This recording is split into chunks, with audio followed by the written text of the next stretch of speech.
warahmatullahi wabarakatuh. Hello guys, my name is Lutfia Sainza. I'm a student of the Primary School Teacher Education Study Program, Muhammadiyah University of Purwokerto. Here, I will explain about education in Indonesia. Education in Indonesia is all education held in Indonesia, whether structured or unstructured. Structurally, education in Indonesia is the responsibility of the Ministry of Education and Culture of the Republic of Indonesia or Kemendikbud, formerly known as the Ministry of National Education of the Republic of Indonesia or Depdiknas. In Indonesia, all residents are required to follow the compulsory basic education program for 9 years, 6 years at primary school, and 3 years at junior high school. Currently, education in Indonesia is regulated through Law Number 20 of 2003 concerning the national education system. Education in Indonesia is divided into three main lines, namely formal, non-formal, and informal. Education is also divided into four levels, namely early childhood, elementary, middle, and high. Education is an important thing for the progress of a nation. To become an advanced nation is essentially the idea of every country in the world. Education is a process of producing quality future generations.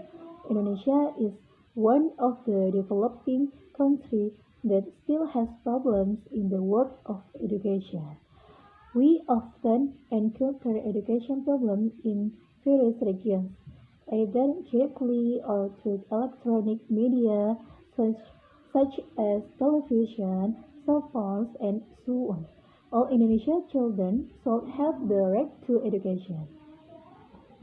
And then, according to the Political and Economic Risk Consultant survey, the quality of education in Indonesia ranked 12 out of 12 countries in Indonesia. In Asia, Indonesian position is below Vietnam. Data report by the World Economic Forum Sweden, Indonesia has a competitive age law, which only ranked 37 out of 57 countries surveyed in world. The causes of the low quality of education in Indonesia include the problem of effectiveness, efficiency, and standardization of the teaching, apart from the lack of selectivity of education is feeding students. The curriculum is making education more and more backward. Uh, and then Therefore, about reform is needed so that the quality of education in Indonesia can show a positive trend. Only then can Indonesia compete with the other countries in terms of education and product quality human research. Uh, so many explain about education in Indonesia. Hopefully this is useful. If there are mistakes, I apologize. Thank you. Wassalamualaikum warahmatullahi wabarakatuh.